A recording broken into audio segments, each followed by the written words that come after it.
Hello friends, आज मैं आपको फैमिली स्टोरी सुनाने जा रही हूँ। यह कविता के वैवाहिक जीवन में जल्दबाजी कैसे बनी मुसीबत, इसके बारे में है। आप कहानी सुनकर चले जाते हो। अगर आपको कहानी अच्छी लगती है तो लाइक ज़रूर करें और नए आए हो तो इस चैनल को सब्सक्राइब करें। कविता भी एकदम गजब लड़की थी। उसे हर बात की जल्दी रहती थी। बचपन में उसे जितनी जल्दी खेल शुरू करने की रहती थी, उतनी ही जल्दी उस खेल को ख़त्म करने के दूसरा शुरू करने में रहती थी। लड़कों को तो बेवकूफ़ बनाकर वह बहुत खुश होती थी। युवा होने पर लड़कों की ट्रॉली उसके इर्द गिर्द घुमा करती थी। उस ट्रॉली में वह हर महीने 1-2 सदस्य बढ़ जाते थे। कविता उनसे खुलकर बातें करती थी, लेकिन उसकी यही स्वच्छंदता उसके वैवाहिक जीवन में बाधक बन गई थी। बचपन गया, किशोर अवस्था आई। तब तक तो सब कुछ ठीक था, लेकिन जवानी की दहल पर कदम रखते ही उसे जीवन के कठोर धरातल पर उतरना पड़ा। उसकी शादी सुरेश के साथ कर दी गई। भूल या गलती किसकी थी यह तो नहीं पता, लेकिन एक दिन कविता अपने बेटे मोनू को गोदी में थामे हाथ में ट्रॉली बैग खींचती आंगन में आ खड़ी हुई। आंगन के तीनों ओर कमरे बने थे। आवाज सुनते ही तीनों ओर से दादी, बड़ी अम्मा, छोटी अम्मा, भाभी, पापा और चचेरे भाई बहन बाहर निकलकर आंगन में आ गए। कविता की शादी को भी कुल 1.5 साल ही हुआ था। उसे इस तरह आया देखकर सभी हैरत में थे। खुशी किसी के चेहरे पर नहीं थी। मम्मी पापा ने घबराकर एक साथ पूछा, क्या हुआ बिटिया, तुम इस तरह? इसे संभालो। कविता मोनू को माँ की गोद में देते हुए बोली, मैं अब सुरेश के साथ वापस नहीं जा सकती। इसी के साथ वह ट्रॉली बैग को आंगन में ही छोड़कर एक कमरे की ओर बढ़ गई। आंटी चुप कर, जो मुंह में आया बक दिया, शर्म नहीं आती? अपने मर्द का नाम लेते। दादी ने नाराजगी दिखाई, लेकिन कविता ने उनकी बात पर ध्यान नहीं दिया। भाभी ने मोनू को माँ की गोद में देकर सीने से लगा लिया। अंदर जाते ही कविता ने इस तरह जूड़ा खोला मानो चैन की सांस लेना चाहती हो। लंबे घने काले बाल उसकी पीठ पर इस तरह पसर गए जैसे उसके आधे अस्तित्व को ढक लेना चाहते हो। सब लोग बाहर से अंदर आ गए थे। कविता पर सवालों की बौछार होने लगी, लेकिन कविता ने सबको 2 शब्दों में चुप करा दिया, मुझे थकान भी है और भूख भी लगी है। पहले मैं नहाऊंगी फिर खाऊंगी, उसके बाद बात करना। चचेरा भाई कविता का ट्रॉली बैग अंदर ले आया था। उसने उस बैग को खोला और अपने कपड़े लेकर इस तरह नहाने के लिए बाथरूम में चली गई जैसे उसे किसी की परवाह ही ना हो। उस बीच भाभी और बच्चे मोनू को हंसाने और खिलाने में लग गए थे, जबकि कविता के माता पिता दूसरे कमरे में एक दूसरे पर कविता को बिगाड़ने का दोषारोपण कर रहे थे।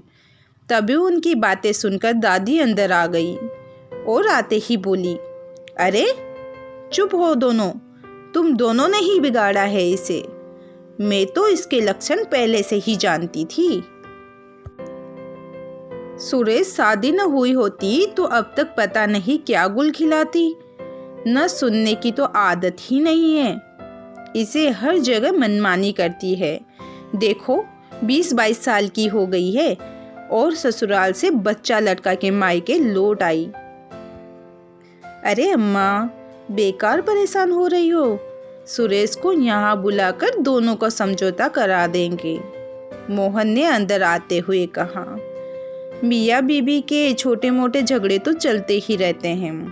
कविता को तो जानती ही हो, सुरेश ने कुछ कह दिया होगा और यह तेज में आकर भाग आई। कविता नहाकर आ गई तो भाभी उसकी बाह पकड़कर छत पर ले गई। ऊपर जाकर भाभी ने पूछा, लाडो, दामाद जी से कोई गलती हो गई क्या? अब तुमसे क्यों छुपाना भाभी? अब सुरेश मुझसे पहले की तरह प्यार नहीं करते। कहते हुए कविता के आंसू छलक आए। भाभी का मुंह खुला का खुला रह गया। बोली, कहीं और चक्कर तो नहीं चल रहा? वह बोर्डम क्या चक्कर चलाएगा भाभी? फैक्ट्री से आते ही बेदम होकर पड़ जाता है। बिल्कुल बेकार नौकरी है उसकी। कविता रोष में बोली, 2 दिन सुबह की शिफ्ट, फिर 2 दिन शाम की और 2 दिन रात की शिफ्ट। तो मुझे क्या परेशानी है? भाभी ने कविता को समझाया। दामाद जी की नई नई नौकरी है, मेहनत कर रहे हैं तो आगे जाकर लाभ मिलेगा। भाभी, तुम नहीं समझोगी। एक तो वो ऐसे ही फैक्ट्री में उल्टे सीधे टाइम टेबल है, ऊपर से मोनू को संभालने के लिए इतना वक्त देना पड़ता है। इस सब से ऊब गई हूँ मैं। बिल्कुल नीरस जिंदगी है। किससे कहूँ, क्या कहूँ? भाभी आश्चर्य से देखती रह गई। वह समझकर भी कुछ नहीं समझ पा रही थी। 5 फुट 5 इंच लंबी, एक हरे बदन और तीखे नैन नक्श वाली उसकी ननद कविता में कुछ ऐसा आकर्षक था कि उसके मोहपोश में कोई भी बन सकता था। सुरेश के साथ भी यही हुआ था।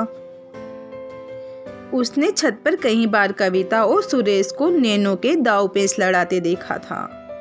इसके बाद उसने ही दादी को समझा बुझाकर सुरेश और कविता की शादी करा दी थी। सुरेश था तो उसके पति का सहपाठी, पर कविता के चक्कर में उन्हीं के घर में घूमा रहता था। काफी भागदौड़ के बाद सुरेश को एक कंपनी में नौकरी मिली थी।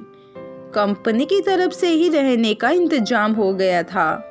कविता की नाजायज मांगों के लिए वह अपनी नौकरी खतरे में कैसे डाल सकता था? भाभी कविता की मांग सुनकर हैरत में रह गई। सुरेश भला उसकी चांद तारों की मांग के लिए रोटी रोजी की फिक्र कैसे छोड़ सकता था? क्या सोच रही हो भाभी? बड़े भैया तो अभी भी तुम्हारे आगे पीछे घूमते हैं। भाभी को चुप देखकर कविता के हल्के व्यंग में कहा, अच्छा हुआ जो तुमने अभी बच्चे का बवाल नहीं पाला। अभी तो खूब मौज मजे की उम्र है। कविता की बात का कोई जवाब दिए बिना भाभी सोचने लगी। जब तक दादी जिंदा है पूरा परिवार एक डोर में बंधा है, बाद में तो सबको अलग अलग ही होना है। कविता अपना घर छोड़कर आ गई तो सबके लिए मुसीबत बन जाएगी। अपनी आधी पढ़ाई छोड़कर शादी के मंडप में बैठ गई थी और अब बच्चे को उठाकर लाई, वह भी यह सोचकर कि अब वापस नहीं जाएगी। जरूर इसका कुछ न कुछ इलाज करना पड़ेगा। कहाँ खो गई भाभी? कविता ने भाभी की आंखों के सामने हाथ हिलाते हुए कहा। बड़े भैया की रोमांटिक यादों में खो गई क्या? नहीं, तुम्हारे बारे में सोच रही थी। तुम मोनू की वजह से परेशान हो ना? उसको यहीं छोड़ जाओ, हम पाल लेंगे। बस आगे से सावधानी रखना कि कहीं मोनू का भैया न आ जाए। रही बात सुरेश की, तो उनकी ड्यूटी दिन की हो या रात की, बाकी वक्त तुम्हारे साथ ही रहेंगे, तुम्हारे पास। समय बचे तो अपना ग्रेजुएशन पूरा कर लेना, तुम भी व्यस्त हो जाओगी। भाभी की राय कविता को जच गई। बात चली तो यह सुझाव घर में भी सबको पसंद आया। बहरहाल 2 दिन बाद कविता मोनू को मायके में छोड़कर सुरेश के पास चली गई। उसके जाने से सभी ने राहत की सांस ली। देखते देखते 5 साल गुजर गए। इस बीच कविता कानपुर छोड़कर लखनऊ आ गई। वहाँ उसे एक सरकारी स्कूल में नौकरी मिल गई थी। मोनू को भी उसने अपने पास बुला लिया था। सुरेश शनिवार को उसके पास आता और रविवार को उसके साथ रहकर सोमवार को सुबह वापस लौट जाता। कहानी बहुत लंबी हो जाएगी, इसलिए आप भाग 2 जरूर देखें। कविता के वैवाहिक जीवन में जल्दबाजी कैसे बनी मुसीबत जानना चाहते हो तो भाग 2 जरूर देखें। धन्यवाद।